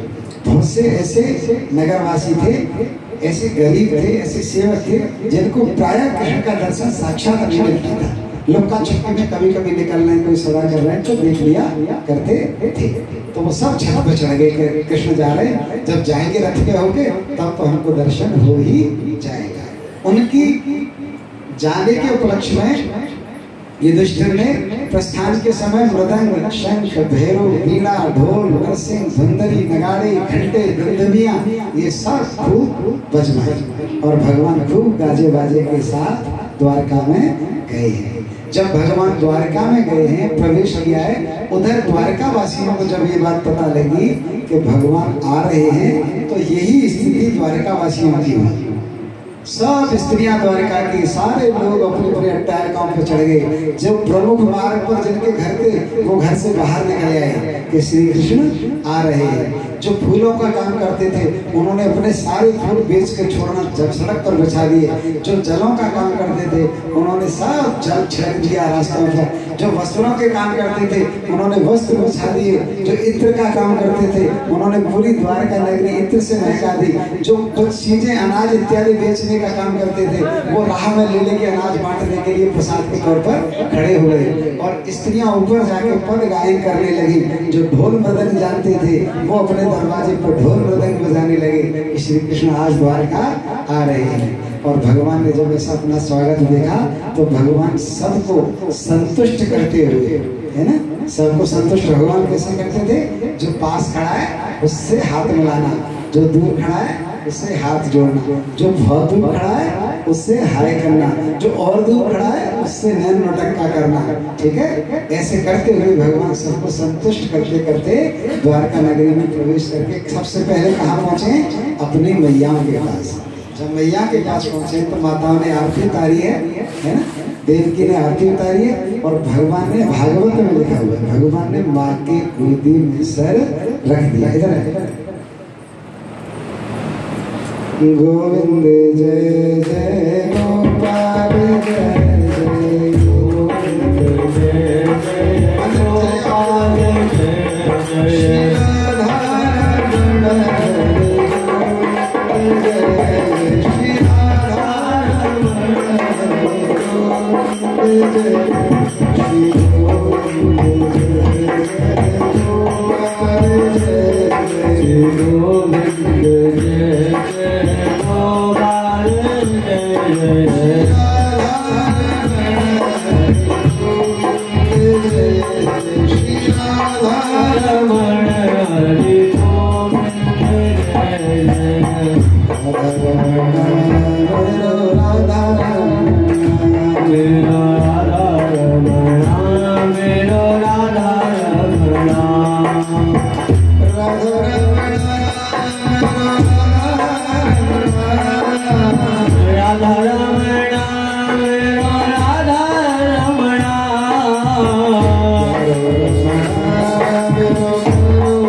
जा रहे थे, निकल रहे द्वारका में होके बाप की तरफ बढ़ रहे हैं तो सखियां जो हैं, जैसे ब्रज की दशा है वैसी हस्तिनापुर की हुई और वैसी ही दशा द्वारका। चराचर सृष्टि के चुनिंदा लोगों को छोड़कर भगवान कृष्ण के प्रेम में सारी समूची सृष्टि आसक्ति थी। कुछ एक को छोड़ दो, पौंड्रक, दुर्योधन इत्यादि का परित्याग कर दिया जाए तो समूची सृष्टि भगवान की मोहमयी भ्रंगमा से बच नहीं पाई थी और सब भगवान के प्रेम में वशीभूत रहते थे। एक हेतु से भगवान ने इसलिए भी अवतार लिया था कि जब जब भगवान जिस जिस पर दृष्टि डालेंगे वो प्रेममय हो जाएगा। सखियां आपस में कह रही हैं, सवै किलाय पुरुष पुरातनो एक आशीर्व से सत्वनी अग्रे गुणेन्दो जगदात्मनेश्वरे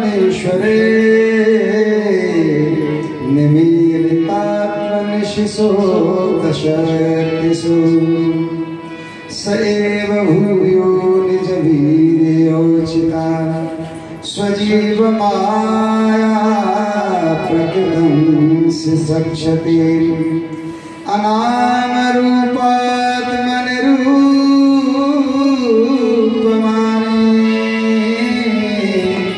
विविध समानो स्वसार शास्त्रकम्। वे आपस में कह रही हैं सखियों, ये वो ही सनातन परम पुरुष हैं जो प्रलय के समय भी अपने अद्वितीय निर्विशेष स्वरूप में स्थित रहते हैं। मतलब द्वारका की स्त्रियां भी जानती हैं कि ये सर्वव्यापी हैं, अंतरात्मा है। ऐसा नहीं है कि वो केवल जानती हैं यदुवंश शिरोमणि, वो भी जानती हैं कि ये अकेले विश्वगुरु हैं। उस समय सृष्टि के मूल ये तीनों गुण भी नहीं रहते, जगदात्मा ईश्वर भी जीव भी लीन हो जाता है। उस महत्वाद समस्त शक्तियां अपने कारण अव्यक्त में सो जाती हैं। उन्होंने ही फिर अपने नाम रूप सहित स्वरूप में नाम रूप के निर्माण की इच्छा की तथा अपनी काल शक्ति से प्रेरित प्रकृति का, जो कि उनके अंशभूत जीवों को मोहित कर लेती है और सृष्टि की रचना में प्रवृत्त रहती है, उन्हीं का अनुसरण किया और व्यवहार के लिए वेदादि शास्त्रों की रचना कर डाली। इतना भी उनको ज्ञान है कि भगवान ने एक लीला तो क्या की, एको हम न भविष्यामि, और एक क्या किया, अपनी श्वासों से वेदों को निश्रित किया और एक रूप व्यास के रूप में अंशावतार में दिया, जो वेदों की रचना करे और उनका खंड करे। ये लीला भगवान करते हैं। ऐसी चर्चा द्वारका की स्त्रियां भगवान के द्वारका में पहुंचने पर कर रही हैं। और भगवान मैया उनकी गोदी में जाके लेट गए, मैया उन्हें तिलार किया, स्नेह किया। फिर माँ से आज्ञा लेकर भगवान कहाँ गए, अपनी रानियों के महल में। वो महल कैसा था, 16,108 रानियों के 16,108 अलग अलग महल थे। ये शिक्षा क्या दे रही है, ये शिक्षा दोनों बार ये दे रही है कि जब भगवान ने उद्धव को ब्रज भेजा तब भी उद्धव ने ये कहा, गच्छोच भवम ब्रजम सम्यक पित्रोर्नो प्रीतिमाभव। जब ब्रज भेजा तो पहला सूत्र क्या था, पित्रोर्नो प्रीतिमाभव। फिर दूसरी पंक्ति है, गोपी नाम मध्य योगांधी मत संदेश विमोचन। लोगों को लगता था कि गोपियों के दुख को दूर करने के लिए भगवान ने कहा भी तब से यही था, लेकिन सूत्र क्या दे रहे, पित्रोर नो प्रीतिमाभव। मतलब कि हे उद्धव, तुम ब्रज में जाओ और मेरे सबसे पहले मेरे पिता और माता का हाल पूछना। पित्रोर नो प्रीतिमाभव। फिर कह रहे गोपी नाम मध्य योगांधी, उन गोपियों के पास फिर जाना जो मेरे प्रेम में सदैव विरह में रहती रहती है और जो मेरे में ही एकरत रहती है। वहां भी ये संदेश दे रहे हैं कि जब बाहर से आओ तो पहला एंट्री पिता के और बुजुर्गों के कक्ष में होनी चाहिए। और यहाँ भी ये संदेश दिया है कि जब भी भगवान किसी भी लीला को संपन्न करके आते हैं, किसी भी कार्य को संपन्न करके लौटते हैं, तो सबसे पहले चरण वंदना माता के चरणों में जाके करते हैं। फिर पत्नियों के महल में गए, वहाँ अनेक अनेक प्रकार की सुखपूर्वक भगवान रहने लगे। इधर भगवान सुखपूर्वक रह रहे हैं और इधर हस्तिनापुर में सब लीलाएं बढ़िया चल रही हैं। ऐसे करके बहुत काल जब बीत गया तो एक दिन सूत जी कह रहे हैं सोनकाद ऋषियों, फिर एक दिन ऐसा समय आया बहुत काल बाद कि युधिष्ठिर को अचानक ही अंदर से व्याकुलता होने लगी। और क्या व्याकुलता होने लगी, उनको अपशगुन से होने लगी। और जैसे ही उनको अपशगुन हो रहे थे तभी उनके सामने अर्जुन आ गए, जो कहाँ गए थे, द्वारका में कुछ दिन रहने के लिए गए थे। अर्जुन द्वारका में कुछ समय व्यतीत करने के लिए गए थे, जैसे रिश्तेदारी में रहते हैं ना, कृष्ण से प्रेम था तो ऐसे। जब वो वहां से लौटे हैं तब उन्होंने अर्जुन को देखा तो अर्जुन का चेहरा निस्तेज है और युधिष्ठिर समझ गए कि जरूर कोई बात है। तो अर्जुन से पूछा कि तुम सदैव प्रसन्न रहते थे और इतने वीर आदमी हो, तुम्हारे चेहरे पे तेज रहता है, आज तुम्हारी ग्लोरी कहाँ गई? जो चमकता हुआ चेहरा था, जो आत्मबल से भरा हुआ तुम्हारा कंधा उठा रहता था, आज तुम्हारी गर्दन झुकी हुई है, चेहरा निस्तेज है। शास्त्र का कहना है कि यदि व्यक्ति पाप कर्म कराए कोई भी, तो उसके चेहरे का तेज उसी क्षण गायब हो जाता है। वो कितना भी छिपाए उसका चेहरा बनाता है, ये कोई गलत काम करके आया, चाहे चोरी चाहे अनाचार। तो युधिष्ठिर ने ये पूछा कि कहीं तुमसे कोई पाप हुआ क्या? फिर उन्होंने एक ऐसी बात कही जो आर्यवर्त की गलत परंपरा थी, जैसे बहुत सारे ब्याह कर लेते थे, ऐसे परस्त्री गमन भी आर्यवर्त कभी कभी उस समय कर लेते थे। तो उन्होंने कहा कि तुमने राजशाही में, अतिशयोक्ति में, अपने बल में, अभिमान में किसी परस्त्री का गमन तो नहीं कराई तो जिससे तुम्हारे चेहरे का तेज गायब हो गया। ऐसे ही झड़ी पे झड़ी उन्होंने लगा दी। अर्जुन कुछ नहीं बोल रहे। जब युधिष्ठिर ने बहुत ज्यादा अर्जुन को झकझोरा तो अर्जुन ने एक ही शब्द बोला, कहे भैया, जिनकी कृपा से हमने महाभारत युद्ध जीता, जिनकी कृपा से पल पल जीवन का आनंद लूटा, जिनकी कृपा से ऐसे काम कर दिए जो कभी साध्य नहीं थे, जिनकी कृपा से हमारी जगत में बड़ी मान बढ़ाई हो रही है, जिनकी कृपा से हम धर्म से कभी च्युत नहीं हुए, और जिनका इसलिए हम पर सदा पुत्र, भाई, मित्र और भगवान की तरह रहा, जिनकी कृपा से मेरे गांडीव सदैव अजय होकर बड़े बड़े योद्धाओं को हरा दिया करता था, ऐसे श्री हरि गोविंद भगवान श्री कृष्ण हमको छोड़कर परम धाम चले गए। जैसे ही अर्जुन के मुंह से ये बात निकली है, कुंती मैया बगल में खड़ी थी, बेहोश होकर गिर गई। सब पांडवों की स्थिति खराब हो गई, क्योंकि भगवान के बिना वो रहना जानते ही नहीं थे। ऐसी ही स्थिति हमारी होनी चाहिए। करो मन नंद नदन को ध्यान, करो मन नंद नदन को ध्यान। देखो पंक्ति गारंटी नहीं है, कहीं हम आगे करेंगे। यह अवसर तो है फिर न मिले वो, मेरो कहो नरमान, करो मन नंद नदन को ध्यान।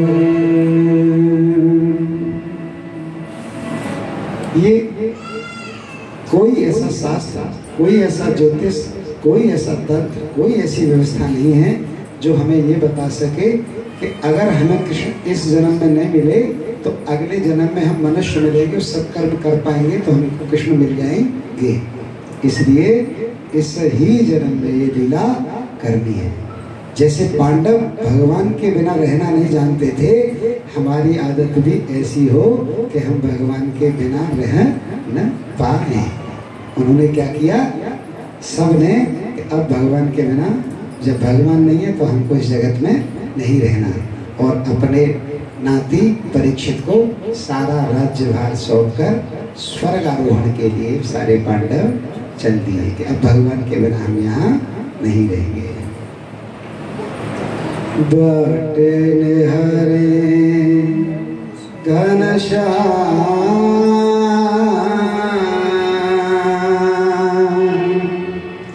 नैना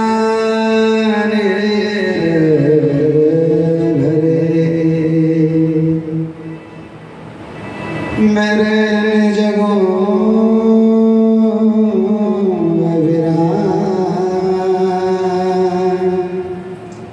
मेरे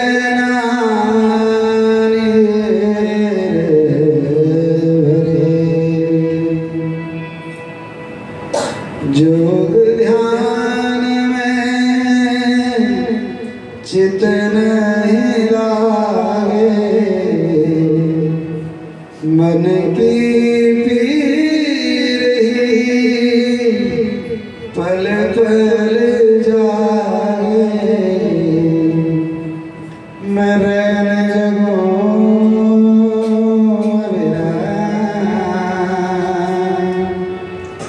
मेरे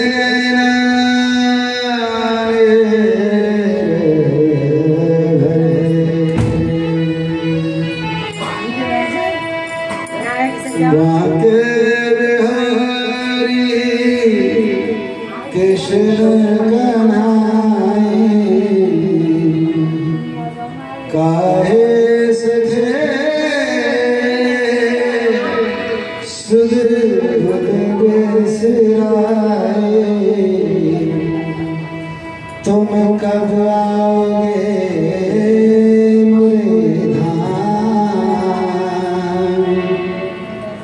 मेरे नैना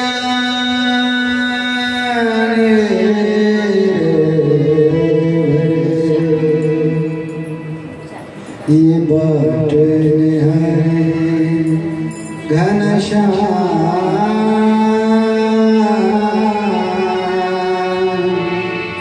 मेरे नैना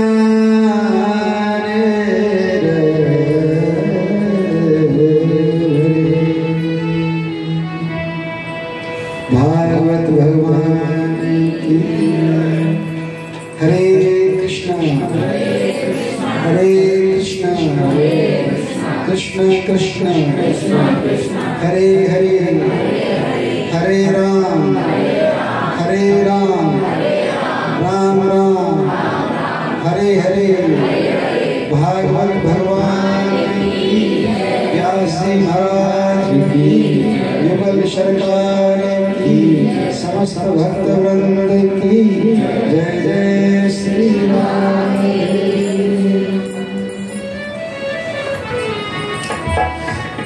एक ये कारण भी था प्रभु जी कि हम 20 वर्षों से भागवत नहीं सुना रहे थे। उसका कारण क्या था कि हमको स्वयं नहीं पता कि हम कहाँ बढ़ेंगे और कहाँ रुकेंगे। तो जब भी कोई हमसे बहुत बार ये चर्चा करता था कि भागवतम हमें श्रवण करा दीजिए, तो हम ये कहते थे कि भैया विधि से हम नहीं करा पाएंगे, क्योंकि हम आगे बढ़ेंगे कि नहीं बढ़ेंगे ये तो हमें खुद ही नहीं पता। हम कहाँ डूब के वहीं के वहीं रह जाएं, आगे का श्लोक आगे की कथा हम पे होगी कि नहीं होगी ये हमें स्वयं नहीं पता। इसलिए इतने वर्षों से हम विभिन्न लोगों के कहने पर भी ये इसका पारायण नहीं कर रहे थे। कुछ पारुल भाभी का इसलिए गोपाल प्रभु का सानिध्य, कुछ इनकी आज्ञा, कुछ और मित्र मंडली का। फिर हमने जब ये समझौता कर लिया कि हम अपने हिसाब से कर पाएंगे कि जैसे चाहो वैसे करो, तब मैंने कि हम शुरू कर देंगे। फिर हमने एक सर प्रभु जी से, जो हम एकांत में भी यही चर्चा करते हैं, हमने ये कहा कि प्रभु जी जैसा तुम कहते हो कि हम पे जीवन ज्यादा नहीं है, वैसे हम भी मानते हैं कि जीवन हम पर ज्यादा नहीं है। तो हम ये भी मानते हैं कि बार बार कि अब हम संसार में कोई और बहुत बड़े झंडे उखाड़ने वाले नहीं हैं। हम पे कोई और झंडा संसार में बहुत बड़ा पड़ने वाला नहीं है। यदि हम झंडे की जड़ में लगे रहे तो उखाड़ने झंडा भी उखड़ा नहीं और ठाकुर जी भी मिले नहीं, तो झंडे के डंडे के नीचे ही शरीर होके निकल जाएगा। इसलिए पहले हमने निवेदन किया कि क्या सत मार्ग में सच्ची निष्ठा वाली भक्ति का प्रदर्शन करते हुए, लोगों को साथ लेते हुए, उनको भी सच्चे मार्ग पर चलाते हुए बिना किसी लाग लपेट के बढ़े आगे। ऐसी कथा जैसे पारुल भाभी ने कहा कौन सा हो, मैंने जब आप हमारे मुख से श्रवण ही कर रहे हो तो दुर्लभ ग्रंथ को श्रवण करो, वाल्मीकि करो, चाहे एक श्लोक हो चाहे 4 हो, जितना आनंद आएगा उतना ही लेंगे। समय हमारा फिक्स है ना, क्योंकि हम हजारों लोगों को ये आश्वासन दे चुके हैं कि हमारा चिकित्सा केंद्र का समय उपस्थित रहने का ये है। तो हम उनकी अभिलाषा को अनायास नहीं तोड़ सकते एक ही दिन में कि 150 किलोमीटर से तड़पता हुआ आदमी आया और उसको ये लगेगा अरे इन्हें बताया ही नहीं था, ये तो होते ही नहीं है ना।